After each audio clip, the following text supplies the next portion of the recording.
Hello student, कैसे हैं आप लोग। हमारे चैनल नेशनल एग्जाम्स में आप लोगों का स्वागत है। तो आज है हिंदी की क्लास। हम पढ़ेंगे आज व्यंजन।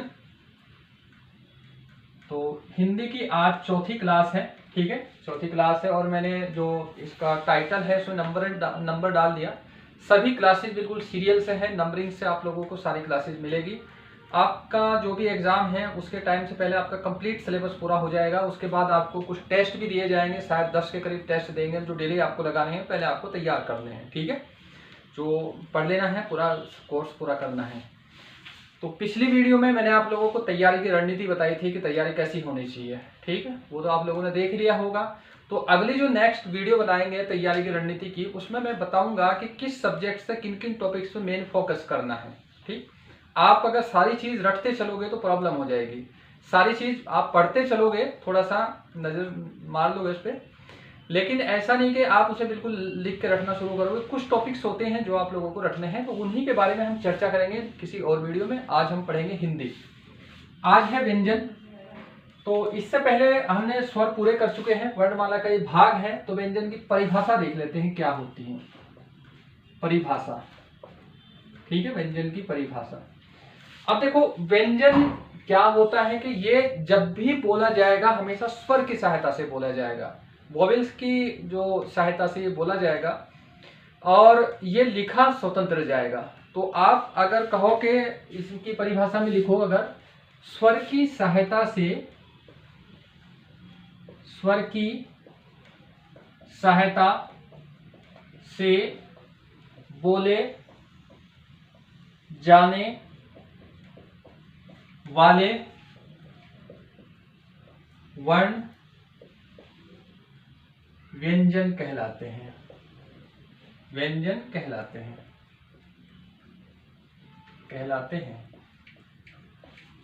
ठीक है। जो स्वर की सहायता से बोले जाएंगे वो व्यंजन कहेंगे। मैंने पिछली वीडियो में आप लोगों को थोड़ा सा इनका परिचय दिया था कि स्वर मूल रूप से कैसे होते हैं या कैसे लिखे जाते हैं। और पिछली वीडियो में मैंने बताया था कि स्वर जैसे लिखे जाते हैं ऐसे ही बोले जाते हैं। अब इनकी परिभाषा देखो, स्वर की सहायता से बोले जाने वाले वर्ण, ये स्वर की सहायता से बोले जाएंगे। जब भी आप बोलोगे तो वो स्वर की सहायता से बोला जाएगा। आप इनका एग्जाम्पल देख लेते हैं। मूल रूप से व्यंजन लिखे कैसे जाते हैं, जो मूल रूप होता है इसका। मूल रूप से व्यंजन को हम ऐसे लिखते हैं, को हलंत के हिसाब से। इसे नीचे का ये जो पॉइंट होता है इसे हलंत बोलते हैं, ठीक है, इसे बोलते हैं हलंत। और इसका मीनिंग ये होगा, ठीक, इसका अर्थ ये होगा, ये क है आधा, आधा है। आपको अगर ये बोलना है पूरा, तो आप आधा क तो बोलोगे नहीं। अगर आधा क बोलोगे तो कितने वर्णों का यूज किया आपने, कई सारे वर्णों का यूज कर लिया, एक से ज्यादा का कर लिया आपको। और जो परिभाषा क्या होती है कि जैसा बोला जाए ऐसा लिखा जाए। मैंने बताया था कि अ लिखा, अ भी बोला और लिखा भी ऐसे ही गया, ना तो इसमें बोलने में किसी की सहायता की जरूरत पड़ी, और लिखना भी ये सेम ऐसा ही है। तो ये हो गया क ऐसा। क इसका मतलब होगा ये आधा है यहाँ। अगर आपको इसे पूरी तरह बोलना है जैसे क, तो आपको स्वर की सहायता लेनी पड़ेगी। स्वर के बिना ये नहीं बोला जाएगा। ये जो क होता है ऐसा, और आपको वर्णमाला में मिलता है ऐसा बिना हलंत का। देखो नीचे हलंत नहीं, ऐसा मिलता है। तो इसका मतलब ये होगा, अगर इसका वर्ण विच्छेद करोगे आप, तो क प्लस अ, ये तभी तो बोला गया। आपने बोला ये वाला, ये तो आप बोल ही नहीं पाओगे, उच्चारित नहीं कर पाओगे। तो ये वाला बोला, इसका मतलब होगा क प्लस अ। इसीलिए मैंने बोला है कि स्वर की सहायता से बोले जाने वाले वर्ण व्यंजन कहलाते हैं। जो वर्ण स्वर की सहायता से बोले जाते हैं उन्हें क्या कहते हैं, व्यंजन कहते हैं। बस इतना ध्यान रखना है। अब मूल व्यंजन होते कैसे हैं वो देख लो। जैसे मैंने अभी लिखा, ये क हलंत, ये मूल व्यंजन है। अब ये आया ख हलंत है, ये मूल व्यंजन है। ग मूल व्यंजन है। ये नो आ गया, ये हलंत है, मूल व्यंजन है। आप इन्हें बोल नहीं सकते, लिख सकते हैं केवल। मूल व्यंजन को आप उच्चारित नहीं कर सकते, केवल उन्हें लिख सकते हैं। ये ध्यान रखना है इसमें, ठीक है। तो इसे करोगे, स्वर की सहायता से बोले जाने वाले वर्ण व्यंजन कहलाते हैं। तो व्यंजन में कौन कौन से होते हैं, क से मौ तक होंगे। जितने भी वर्गीय व्यंजन होते हैं इनके बारे में हम पढ़ेंगे अभी। इसके जो संयुक्त व्यंजन होते हैं या उसमें व्यंजन होते हैं वो सारे इसी में आते हैं, ठीक। तो ये ध्यान रखना आपको, ये रहता है, ये इसका मूल रूप है यहाँ। अब इसके एग्जाम्पल क्या लिखोगे आप? स्वर की सहायता से बोले जाने वाले वर्ण, जो स्वर की सहायता से बोले जाते, कौन कौन से बोले जाते? ये क स्वर की सहायता से बोला जाएगा, ख स्वर की सहायता से बोला जाएगा, ग स्वर की सहायता से, इनके नीचे हलंत नहीं है, ठीक है। तो ये इसके एग्जाम्पल है, ये ध्यान रखोगे। तो आपसे ये पूछा जाए निम्न में से कौन से वर्ण स्वतंत्र रूप से अपने, या फिर निम्न में से कौन से वर्ण अपने मूल रूप में केवल लिखे जा सकते, बोले नहीं जा सकते। अगर ऐसा कुछ क्वेश्चन आए तो आप आंसर क्या दोगे? व्यंजन आंसर दोगे इसका, ठीक है। व्यंजन ये मूल रूप है इसका, नीचे हलंत। तो परिभाषा से क्वेश्चन आते हो, कई बार एग्जाम में आए हैं, ये आप लोगों को ध्यान रखना है।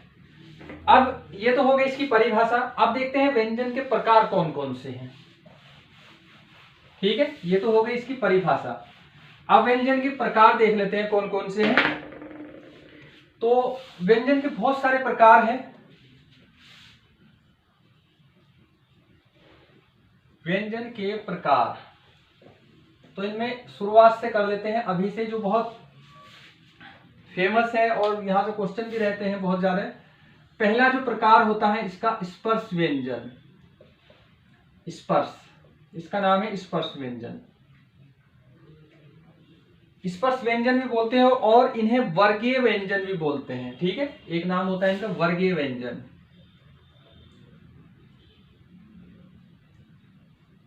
वर्गीय व्यंजन ये भी नाम होता है इसका, ठीक। अभी आप वर्गीय का थोड़ा सा हटा दोगे नाम, क्योंकि आपको केवल स्पर्श की परिभाषा लिखनी है। तो वर्ग की परिभाषा बाद में मैं समझाऊंगा आपको लास्ट में इसके, लेकिन ध्यान रखना इन्हें ही वर्गीय व्यंजन भी बोलते हैं। देखो, स्पर्श व्यंजन वो होते हैं जो बोलते समय मुंह के किसी हिस्से का यूज होता है, इसमें बहुत ज्यादा यूज होता है। जैसे त, दांत का यूज हुआ, प आपने होठ का लिप्स का यूज किया, प तो बिना लिप्स के, बिना ओठ के यूज के ये हो ही नहीं सकता, आप उच्चारित नहीं कर सकते। तो इसी कारण इन्हें क्या बोलते हैं? स्पर्श व्यंजन बोलते हैं। अब इसकी परिभाषा लिख लो। जिन व्यंजनों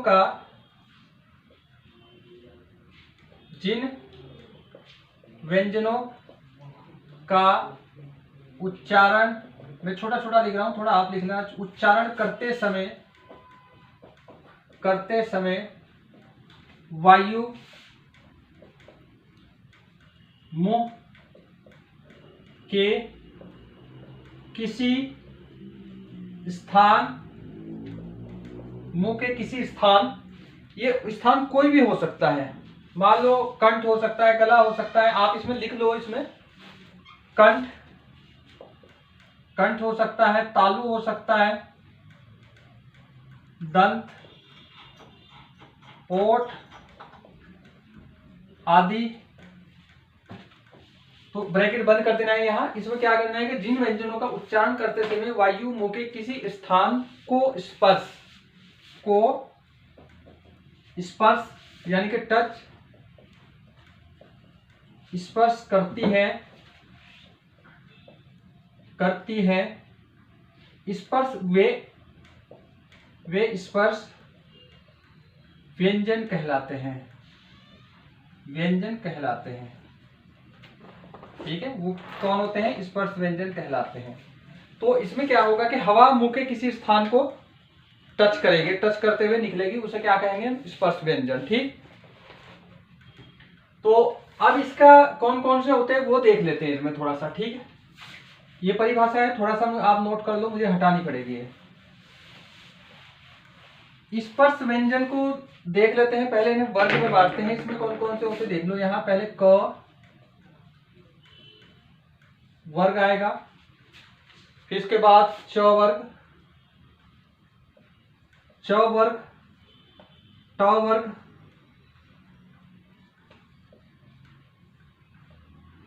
त वर्ग, फिर आएगा प वर्ग। तो ये वर्गीय व्यंजन होंगे, यानी कि क वर्ग में कौन कौन से व्यंजन आएंगे वो देख लेते हैं थोड़े से। क में आप लोग जानते हैं, मैंने पहले बताया था, क वर्ग में क आएगा। और यहाँ मूल रूप से व्यंजन को लिखेंगे हम, वैसे तो चाहे तो हलंत लगा के लिख लो या फिर ऐसे ही कर दो। यहाँ मूल रूप से हम लिखेंगे क, ख, घ,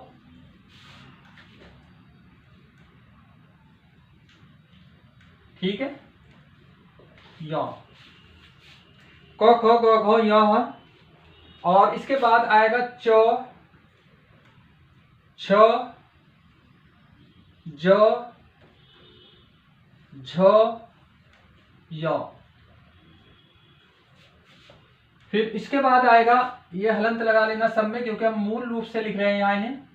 ट वर्ग, ट, थ, ड, ढ, अण, ट, ठ, ड, ढ, अण। अब आता है त वर्ग, त, थ, द, ध, न। ठीक है, इसके बाद आया प वर्ग, प, फ, ब, भ, म। ठीक है, तो मैंने बोला था ये वर्गीय व्यंजन है, हर एक का वर्ग बनता है। अगर इन्हें वर्गीय व्यंजन भी बोलते हैं। देखो क वर्ग में कितने हैं, 1 2 3 4 5, 5 वर्ग में। ऐसे ही हर एक में 5 वर्ण है इसमें, तो इसी कारण इन्हें बोलते हैं वर्गीय व्यंजन। क वर्ग में कौन कौन आते हैं, क, ख, ग, घ, ये याद रहेगा। च वर्ग में ये वाले याद रहेंगे। त वर्ग में त, थ, द, ध, न याद रहेंगे। ये मूल रूप से मैंने इसलिए लिख दिए क्योंकि आपको थोड़ा सा ध्यान रहे, बाकी इनकी जरूरत नहीं थी। तो अब ये देखते हैं क वर्ग का उच्चारण स्थान कौन सा है, कहां से उच्चारित होते हैं। ठीक, इनका उच्चारण स्थान ये पूछा जाता है, उच्चारण स्थान कि क वर्ग का उच्चारण स्थान। ग्रुप सी का वीडियो का जिन्होंने दिया होगा एग्जाम, उसमें है, ये पूछा गया है, ध्यान होगा। तो अगर आप लोगों से पूछ ले वर्गीय व्यंजन कितने होते हैं, टोटल 25 होते हैं, इन्हें देख लोगे, गिन लोगे। उसके बाद में च वर्ग का दूसरा व्यंजन कौन सा होता है, छ है। ट वर्ग का चौथा व्यंजन कौन सा न है। ये ऐसे ऐसे करके आपको ध्यान रखने हैं कि ये क वर्ग में ट वर्ग, च वर्ग का दूसरा तीसरा कौन कौन सा होता है। ठीक है, थोड़ा सा याद रखें। उच्चारण स्थान क का क्या होता है, कंठ होता है। कंठ गले का ये भाग होता है जो इस साइड से कंठ बोलते हैं, तो ये होता है। अब च वर्ग का जो उच्चारण स्थान होता है वो होता है तालु। इनका एक पिक्चर दिखाऊंगा मैं आपको फेसबुक पेज पे अपने, जो डाल दूंगा, वहां आप देख लेंगे मुंह के कौन से हिस्से से तालु होता है, कौन से हिस्से से कंठ होता है, तो पता लग जाएगा। अब ट वर्ग का जो उच्चारण स्थान है वो होता है मूर्धा। मूर्धा या मूर्धन्य व्यंजन बोलते हैं, मूर्धा। ट वर्ग का उच्चारण स्थान क्या होता है, दंते होता है, दांत होता है, दंत होता है। और प वर्ग का क्या होगा, ओष्ठ होगा, इन्हें ओष्ठे व्यंजन बोलेंगे, ओष्ठ होगा। अब देखो क वर्ग में कौन कौन से होते हैं, क, ख, ग, घ, य। ठीक है, उच्चारण स्थान क्या है, कंठ है। अगर निम्न आपसे कोई क्वेश्चन पूछ ले, निम्न में से कंठे वर्ण कौन सा है, कंठे, तो कंठे इनमें से कोई भी एक होगा तो कंठे वर्ण होगा। ठीक, अगर च वर्ग का पूछ ले तालु को, तो तालव्य आ जाएगा, तालव्य वर्ण भी बोलते हैं इन्हें। ट वर्ग में कौन होगा, मूर्धा होगा, मूर्धन्य बोलते हैं इन्हें। चाहे मैं लिख भी रहा हूं, इन्हें कंठे भी बोलते, इन्हें बोलते हैं कंठे, और इन्हें बोलते हैं तालव्य, और इसे बोलते हैं मूर्धन्य, और इन्हें बोलते हैं दंत्य, इसे बोलते हैं ओष्ठे। ये ओष्ठ दंत्य होंगे, ये ओष्ठे होंगे। तो ये आप सब इन सबको ध्यान रखोगे। अब मैंने आप लोगों को बताया था कि पिछले जो हमने स्वर पढ़े थे उनमें घोष के आधार पर मैंने वर्ण बताए थे, और सारे स्वर मैंने बताए थे सघोष होते हैं। अब अघोष सघोष क्या है, यहां हम डिटेल से समझेंगे। पहले इन्हें लिख लेते हैं, कौन सा अघोष होता है, कौन सा सघोष होता है। सघोष का मैंने बताया था कि हमारे गले में एक स्वर तंत्री होती है, स्वर तंत्र। तो अगर बोलते हुए उसमें कंपन होगा तो उसे स्वर, ये सघोष बोलेंगे। अगर कंपन नहीं होगा तो उसे अघोष बोलेंगे। तो पहले लिख लेते हैं, अगले में मैं जो नेक्स्ट वीडियो आएगी उसमें मैं बता दूंगा आपको कि ये होता क्या है, क्योंकि हमें लगभग 3 वीडियो व्यंजन में बनानी पड़ेगी। छोटी छोटी वीडियो बनेगी, अगर बड़ी वीडियो बनी तो एक ही होगा। तो आप इसे देख सकते हैं, ये वर्गीय व्यंजन है। ठीक, वर्गीय व्यंजन में ये तो पहला ये व्यंजन होगा, ये दूसरा होगा, ये तीसरा होगा, चौथा होगा, और ये पांचवा होगा। ये ध्यान रखना है आपको। ठीक है, आपसे पूछा जाए त वर्ग का पांचवा कौन है, त वर्ग का पांचवा न याद रहेगा। और इसके बाद प वर्ग का पहला कौन है, प होगा, याद रहेगा। अब अघोष सघोष लिख लेते हैं, क्या है इसमें। देखो इसमें जो पहला, प्रत्येक वर्ग का पहला जो वर्ण होगा उसे बोलेंगे हम सघोष। इनकी परिभाषा बस नेक्स्ट वही आएगा कि अघोष सघोष क्या होते हैं, फिलहाल आप यहां से रट लो इन्हें। इसके बाद जो प्रत्येक वर्ग का दूसरा जो वर्ण होगा उसे भी हम बोलेंगे सघोष, याद करना आसान है। और लास्ट के तीनों अघोष अघोष रहेंगे। ये अघोष रहेगा, ये अघोष रहेगा और ये भी अघोष रहेगा। ठीक है, याद करना बिल्कुल आसान है। प्रत्येक वर्ग का पहला सघोष सघोष, अगर क्वेश्चन पूछ ले ठ कैसा है, अघोष है या सघोष है, क्या है, आराम से बता दोगे, क्योंकि दूसरे में आ रहा पहला और दूसरा क्या आता है सघोष में। जितने भी लाइन आएगी सारी सघोष में होगी और ये लाइन होगी सघोष में होगी, पहली और दूसरी लाइन। ठीक है, अघोष सघोष के बारे में अभी बात करेंगे। और लास्ट का जो भी होगा ये सारा, उसे बोलेंगे हम अघोष। ठीक, अब ऐसे ही साउंड के आधार पर, हवा में वायु, मुंह से वायु निकलने के आधार पर, प्राण के आधार पर, उसे बोलते आधार पर, जो स्वरों को, जो व्यंजन है उन्हें दो भागों में बांटा गया है, अल्प प्राण और महाप्राण। मुंह में वायु निकलने के आधार पर, जो मुंह से वायु निकलती है, तो जिस में कम वायु निकलती है उसे बोलते हैं अल्प प्राण, और जिससे अधिक वायु निकलती है उसे बोलते हैं महाप्राण। तो इसे भी याद करना आसान है, इसी टेबल से याद होगा। ये पहला, तीसरा और पांचवा अल्प प्राण होगा, याद कर लोगे। ये अल्प प्राण की परिभाषा में डिटेल से लिखवाऊंगा बाद में। तो पहला लिखोगे आप अल्प प्राण, तीसरा लिखोगे अल्प प्राण,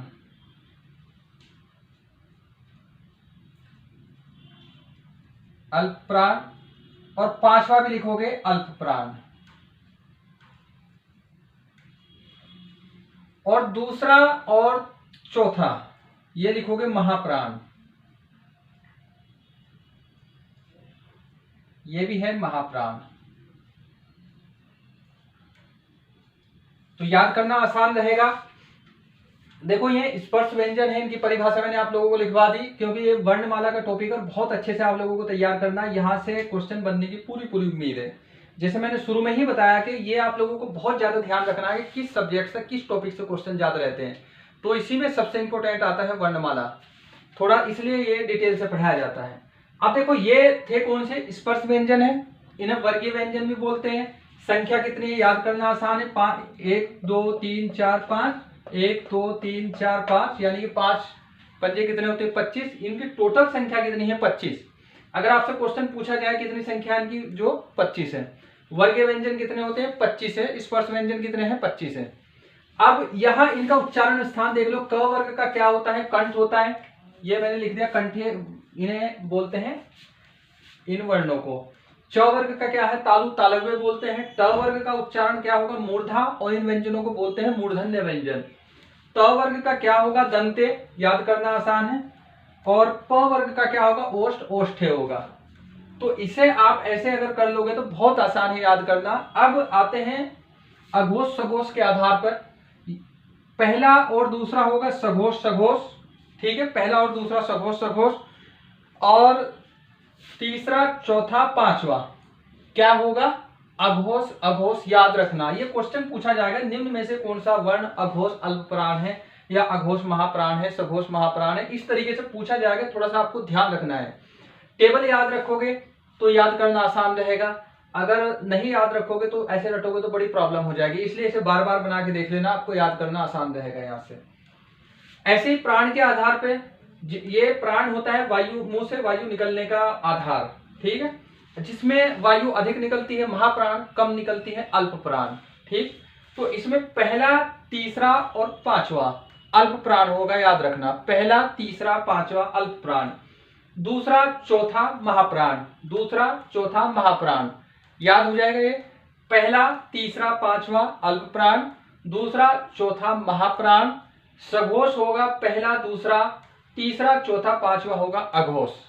तो ये याद करना आसान रहेगा। ये स्पर्श व्यंजन है इतने। ये व्यंजन की शुरुआत की क्लास है, इसके बाद अगली क्लास डिटेल से मिलेगी, 5वीं क्लास।